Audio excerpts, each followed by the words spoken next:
अस्सलाम वालेकुम। आप लोग देख रहे हैं होम्यो लर्नर्स। ठीक है, आज का हम लोगों का टॉपिक जो है वो है कॉन्स्टिट्यूशन, टेम्परामेंट, डायथीसिस इन होम्योपैथी। ये तमाम तीनों अलग-अलग चीज़ें हैं। इनको हम सबसे पहले कॉन्स्टिट्यूशन को डिस्कस करते हैं कि कॉन्स्टिट्यूशन बेसिकली होता क्या है। ये होता है कि एक किसी भी पर्सन का साइकोलॉजिकल, फंक्शनल या स्ट्रक्चरल प्लान होता है जिसको जिससे मिलकर एक पूरा ऑर्गेनिज्म बनता है। ठीक है, हमारी माइंड फंक्शन या जो भी स्ट्रक्चरल प्लान है उसको इन्वायरमेंटल करेक्टरिस्टिक्स, उसको इन्वायरमेंटल फैक्टर उन करेक्टरिस्टिक्स को कैसे इफेक्ट करते हैं। ठीक है, कॉन्स्टिट्यूशन एक फिजिकल या मेंटल मेकअप होता है इंडिविजुअल का। बेसिकली हम किसी का स्ट्रक्चर देखकर या उसकी इंडिविजुअल की बॉडी या फिजिक देखकर हम अंदाज़ा लगाते हैं कि ये ऐसा है, लेकिन उसके साथ साथ हम उसका मेंटल लेवल और उसका फिजिकल लेवल या साइकोलॉजिकल लेवल देखकर भी उसको डिटरमाइन करते हैं। और इन तीनों को मिलाकर जो एक इंडिविजुअल होता है उसको हम कहते हैं कॉन्स्टिट्यूशन है उसका। कॉन्स्टिट्यूशन में जो है उसके फैक्टर्स आ जाते हैं कि आपको बेसिकली आप के पेरेंट्स से है या आपके इन्वायरमेंटल फैक्टर है कॉन्स्टिट्यूशन को इफेक्ट कर रहा है। तो सबसे पहले हेरिडिटरी फैक्टर और ऑक्सीजनस फैक्टर हम देखते हैं कि हेरिडिटरी फैक्टर की फैमिलियल टेंडेंसी होती है कि कोई आपकी फैमिली में जो है कोई बीमारी है वो आपको हो रही है। ठीक है, फैमिलियल टेंडेंसी है, किडनीज का मसला है, कोई भी मसला है, ठीक है, आपके कॉन्स्टिट्यूशन लेवल पे, तो या आपके पेरेंट्स को गुस्सा आता है, आपको गुस्सा आ रहा है। ठीक है, तो इस वजह से जो हेरिडिटरी इफेक्ट होते हैं किसी भी टिश्यू, ऑर्गन या सिस्टम पे इफेक्ट करते हैं, या कोई भी सब्सेप्टेबिलिटी होती है डिजीज़ की, पर्सन टू पर्सन वो वेरी करती है। ठीक है, वो उसमें डायथीसिस आ सकता है, नियोप्लेजिया आ सकता है। फिर है एक्सोजीनस फैक्टर, आपके इन्वायरमेंटल फैक्टर, आपका कॉन्स्टिट्यूशन उसको कैसे रिस्पॉन्स कर रहा है उसको देखते हैं कि वो इंटरनल भी होता है और एक्सटर्नल भी होता है। ठीक है, फैमिली सेटअप होता है, उसके अलावा स्कूल सेटअप्स हैं, आपका स्कूल में कैसा बिहेवियर है या आपका स्कूल की वजह से आपके फ्रेंड सर्कल, सोशल सर्कल, ठीक है, सोशल कॉन्टैक्ट्स आपके किस तरह के हैं, वो इस चीज़ में बहुत ज़्यादा मैटर करते हैं। फिर है क्लासिफिकेशन ऑफ कॉन्स्टिट्यूशन। कॉन्स्टिट्यूशन में कौन कौन सी क्लासिफिकेशन आती हैं अकॉर्डिंग टू होम्योपैथी, वो हम देखेंगे कि सबसे पहले है कार्बोनाइट्रोजनस कॉन्स्टिट्यूशन। कार्बोनाइट्रोजन कॉन्स्टिट्यूशन वो होता है जिसमें ऑक्सीजन डेफिशिएंट होता है और कार्बन और नाइट्रोजन का लेवल जो होता है वो ज़्यादा होता है। जब कार्बन और नाइट्रोजन का लेवल ज़्यादा हो जाएगा तो ऑक्सीडेशन का प्रोसेस स्लो हो जाएगा, क्योंकि मेटाबोलाइट्स होते हैं वो आप ज़्यादा ओवरटेक कर रहे हो, इंचार्ज कर रहे हो। ठीक है, कार्बन और नाइट्रोजन ज़्यादा हो गया, उस वजह से तो डिजीज़ किस तरह की प्रोड्यूस होगी, वो इस तरह की होगी कि आपकी न्यूट्रिशनल डिजीज़ प्रोड्यूस हो जाएंगी। आपके टिश्यूज़ में ऑक्सीजन नहीं है, आपकी हिपैटिक इंसफिशिएंसी ज़्यादा हो जाएगी, आपका कॉन्स्टिपेशन ज़्यादा होगा, आपका न्यूट्रिशनल जो डिजीज़ होंगी वो होंगी, यूरिनरी ट्रबल्स हो जाएगा, हेडेक, डलनेस हो जाएगी, फिर आपका पल्स होती है वो फ्रीक्वेंट हो जाएगी। इस तरह की सिम्टम्स आती हैं कार्बोनाइट्रोजनस पेशेंट्स में। ठीक है, कॉन्स्टिट्यूशंस के पेशेंट में लाइकोपोडियम और कॉपरामेट ऐसे लोगों की मेडिसिन होती है। ठीक है, हाइड्रोजिनॉइड कॉन्स्टिट्यूशन है सेकंड नंबर पे। हाइड्रोजिनॉइड इस तरह के कॉन्स्टिट्यूशन होते हैं जिसमें एक्सेस ऑफ वाटर होता है इन द बॉडी। जब वाटर का लेवल ज़्यादा हो जाता है, ठीक है, तो पफीनेस हो जाएगी, टिश्यूज़ के अंदर रिटेंशन आ जाएगी। ठीक है, ऐसे लोग जो होते हैं वो ह्यूमिडिटी से, सर्दी से, कोल्ड से बहुत जल्दी इफेक्ट करते हैं, जिनमें हाइड्रोजिनॉइड कॉन्स्टिट्यूशन होता है। ठीक है, ऐसे कॉन्स्टिट्यूशन के लोग बहुत ज़्यादा स्लो होते हैं, फटीग होते हैं, विदाउट लाइफ होते हैं, एपैथी होते हैं। ठीक है, और इसके अलावा बिनाइन टाइप के जो सफ़र ट्यूमर्स होते हैं उनसे ज़्यादा सफ़र कर रहे होते हैं इस तरह हाइड्रोजिनॉइड कॉन्स्टिट्यूशन में। इसलिए इस ऐसे लोगों की जो सबसे फर्स्ट प्रेफरेंस पे जो रेमेडी होती है वो है नेट्रम सल्फ और तूजा। फिर है थर्ड नंबर पे ऑक्सीजनॉइड। ऑक्सीजनॉइड कॉन्स्टिट्यूशन जो होती है उसमें ऑक्सीजन का लेवल जो होता है वो बहुत ज़्यादा होता है। ठीक है, इसकी वजह से डिस्ट्रक्शन भी होती है टिश्यूज़ की। ठीक है, बॉडी बहुत ज़्यादा थिन होती है इन लोगों की, इनकी ओवर एक्टिविटी ऑफ ऑक्सीडेटिंग पावर होती है, इनकी ऑक्सीजन का लेवल ज़्यादा है, ईजी डिमिनरलाइजेशन करते हैं, इमेसिएशन और रिट्रैक्शन होती है, क्योंकि ये लोग बहुत ज़्यादा थिन टाइप के होते हैं, इनकी बॉडी बहुत थिक होती है, जैसे सुकड़े हुए इस तरह की होती है। इन लोगों में ज़्यादा नर्वस डिसऑर्डर होते हैं, डिस्ट्रक्टिव डिसऑर्डर होते हैं। इन लोगों की जो सबसे मेडिसिन बनती है वो है एसिड नाइट्रिकम एंड कार्बोवेट। नेक्स्ट जो क्लासिफिकेशन होती है कॉन्स्टिट्यूशन की और जो इसके अंदर क्लासिफिकेशन में आते हैं वो है carbonic, phosphoric and fluoric. Carbonic constitution के जो पेशेंट्स होते हैं वो मेंटली और फिजिकली अपराइट होते हैं, उनके स्केयर फॉर्म में टीथ होते हैं रेगुलर, और डेमोन्स्ट्रेटिव और रिस्पॉन्सिबल पर्सन होते हैं, और सोरिक नेचर के होते हैं। Psoric is the म्याज्म।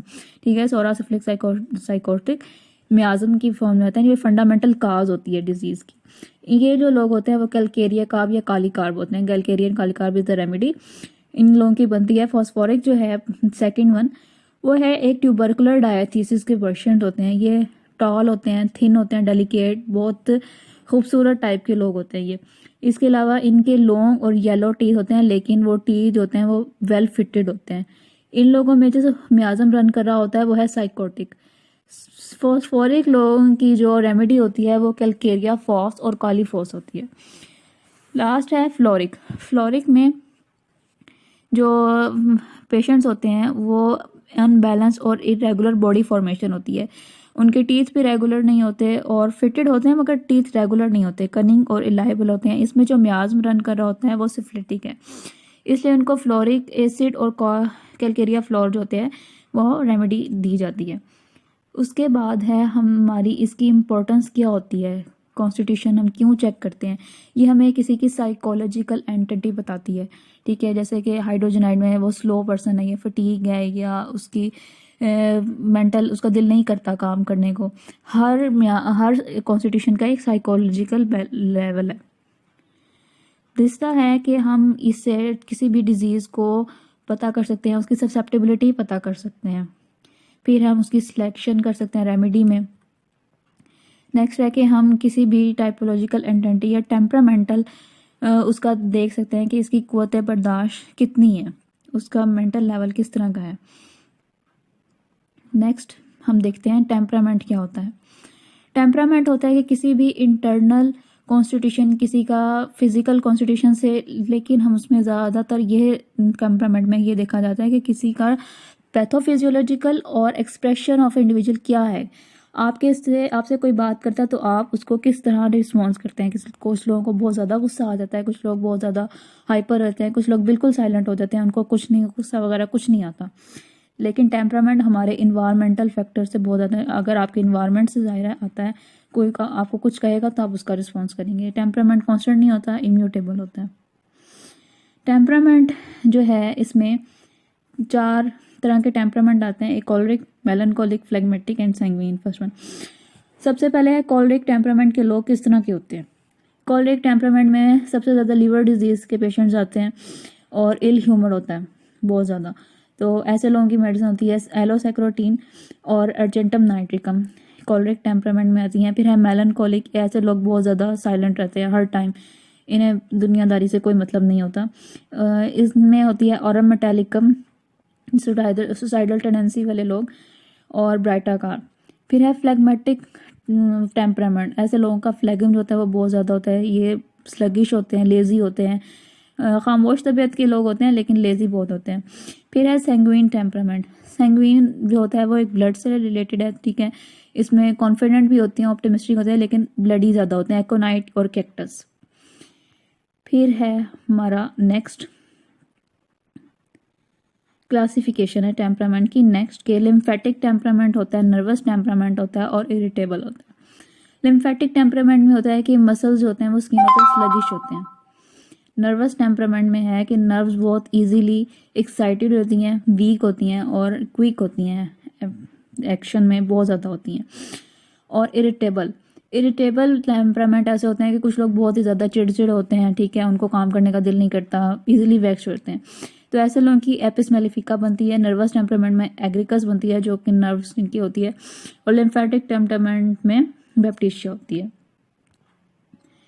टेम्परामेंट की इम्पोर्टेंस क्या है, ठीक है, ये भी हमें सबसे पहले डिजीज़ की या साइकोलॉजिकल बेस पे बताती है कि अगर आपके पास कोई किसी ने आपको कुछ कह दिया है तो आप उसको किस तरह बिहेव करते हैं, आपका मेंटल लेवल बेसिकली है क्या, ठीक है। आप पेशेंट का इन्वायरमेंट का रिएक्शन, ठीक है, वही बात, और उसका mental level, morbid condition check करते हैं इस चीज़ से हम। डायथिसिस, अब डायथिसिस फर्स्टली है क्या, ठीक है। हम इन 3 चीज़ों से बेसिकली इन 3 चीज़ों से हम किसी भी आने वाले पेशेंट का या किसी भी पर्सन का उसका बिहेवियर, उसका बॉडी फिजिक, उसका मेंटल लेवल और उसकी डिजीज़, उन सब चीज़ों से उसको डिजीज़ क्या हो रही है ये देखते हैं डायथिसिस में, ठीक है। एग्जैजरेटेड कॉन्स्टिट्यूशन होता है इन प्रिकेरियस बैलेंस।